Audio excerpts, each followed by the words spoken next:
Hello, I'm Jashikins, and welcome to another episode of The Raven Speaks. And hang on, just dealing with my cord from, and it's just decided to tangle up and everything today. Sorry about that. Anyways, welcome to another episode of The Raven Speaks. The Raven Speaks is a series of videos about a variety of subjects and is not intended for kids. New episodes will be released when I have the time and when I can't keep quiet about a topic. Feel free to comment below to suggest the topic for a future episode. I'm really hoping in the future every video The Raven Speaks will be a viewer request, but right now that's just a dream. Anyways, back in 1998, the pilot episode of an Animorphs TV show aired on Nickelodeon. Before I saw it, I was more than excited. I was getting an adaptation of my favorite series in the entire world. But shortly into the episode, I felt betrayed by how awful it was. Whatever had been on my TV screen was nothing like the series I had grown to love.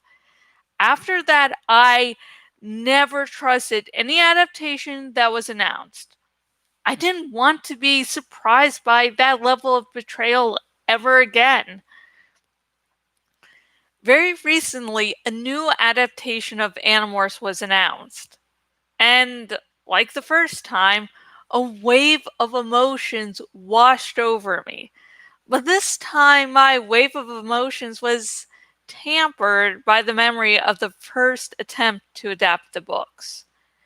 So, what do I think about the upcoming Animorphs movie at the moment?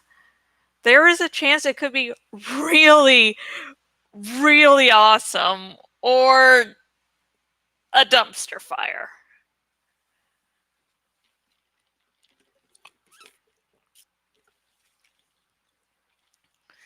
Part 1.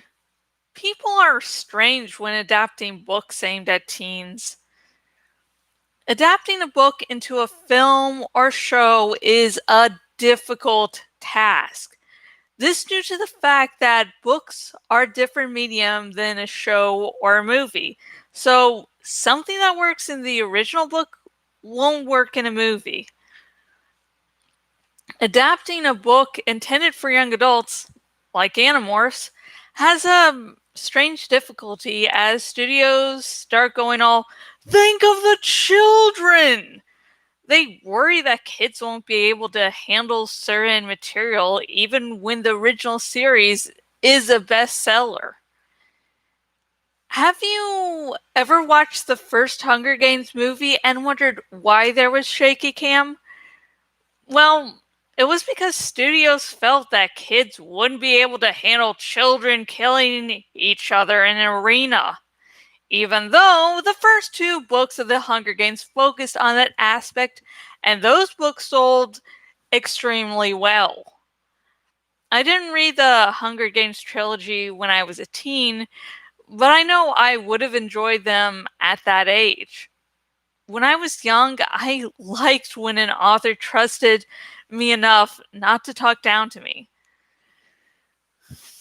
The next film I haven't seen because while I hate myself, I don't hate myself that much. Once reviews started coming out, that that was enough to drive me away. I can't drink anymore, so I couldn't even. I would have had to watch it sober. Anyways, in the first Artemis Fowl book, the title character was a villain, and in later books he became an anti-hero. Yet, in the recent Artemis Fowl movies, the title character has been changed into a hero, because I guess the studio didn't think kids would understand the film if the title character was a villain. Even though the Artemis Fowl series sold extremely well, so obviously kids can understand the concept. Back when I was a teen, I read the first 3 Artemis Fowl books, but never ended up finishing the series, and I honestly don't know why they were good books. I even read one of the author's other books that was in Artemis Fowl related. So I have no clue why I never finished it. In short, it'll be easy for the Animorphs movie to become a dumpster fire, as the series has many complex ideas and violence. So let's hope there ends up being a strong team behind it, so we'll finally get a proper Animorphs adaptation.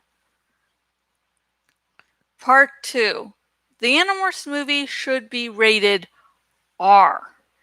The Animorphs books involve children and, depending on how casting goes, the movie will star children around the age of 13 like the characters were in the books, which means it'll be easier to get a higher rating.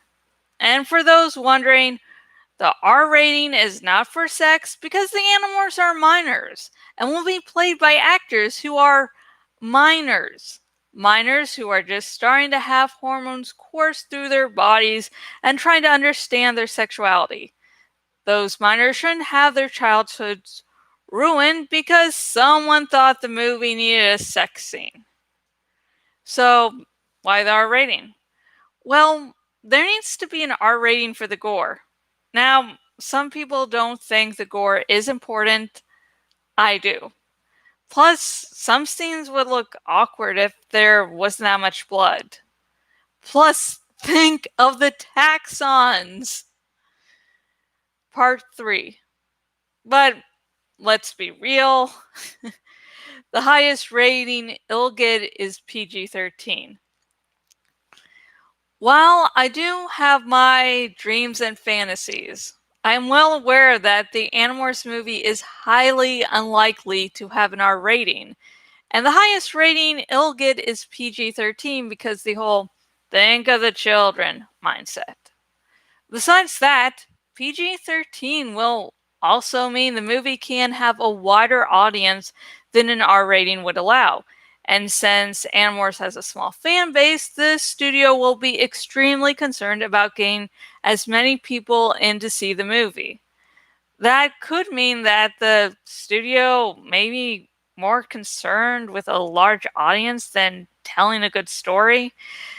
And I'm never giving any studio a benefit of the doubt.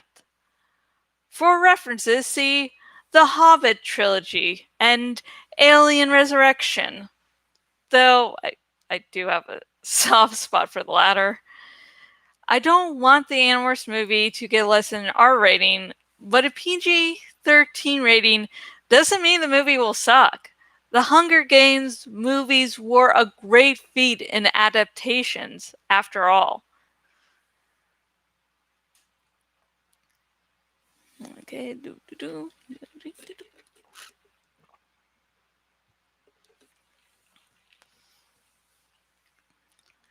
Part 4.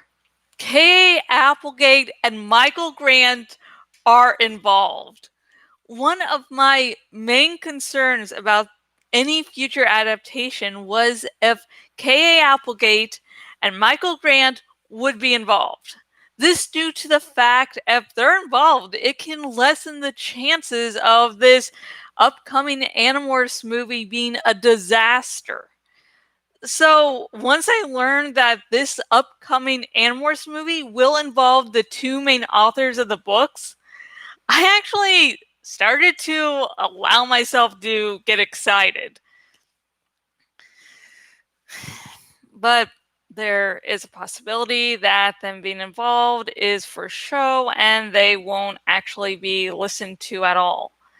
And if they do make positive statements about the movie, it could be because they were told to do so. Part 5. There are ways to hint at future plot lines in the first movie. The first Animorphs movie should only cover the first book. This due to the fact the books are more serialized than episodic. If you don't read Animorphs 13 before Animorphs number 33, you'll be confused on how Tobias has the ability to morph, when at the end of Animorphs number 1, he was trapped in Morph. If the studio tries to jam more than one book into the upcoming Animorphs movie, it will be an utter disaster. However, minor plot points from other books can be put into the movie. This requires that we aren't limited to Jake's POV. Such as in the first movie, we get Marco's feelings about his dad and mom from Animorphs number 5. This can be a scene where Marco comes home and sees his dad and feels resentful of being poor and having to take care of him. Or Marco can look at a picture of his mom on a boat, leaving viewers wondering how his mother passed away. Or the movie could have Rachel's feelings about a distance forming between her and Melissa Chapman. So the events of Animorphs number 2 can be turned into her continuing to try and rebuild their bond. But in no case should major plot lines be jammed into the first Animorphs movie, as it would just turn into a disaster. One such major plot line that shouldn't be included is Axe appearing for any reason, unless it's in a post-credits scene to build up to his reveal, sort of like Thanos in the Avengers movies.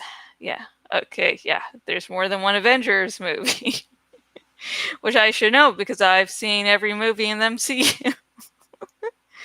But anyways, that is my opinion on the Animorphs movie. I mean, we don't really have any concrete information, but so these are basically my, basic requirements for a movie and how I judge an adaptation at this stage. So please comment below and tell me your feelings on the upcoming Animorphs movie. What you want, what you wouldn't want. Does the fact that K.A. Applegate and Michael Grant are involved make you feel more secure that, okay, I didn't write down that line, so let's repeat and try to make that into a workable sentence. Anyways, so does the fact that K.A. Applegate and Michael Grant being involved, does that make you feel more reassured that this movie is going to be a good adaptation? And also remember, you can suggest ideas for future episodes. And it doesn't have to be about Animorphs. I'm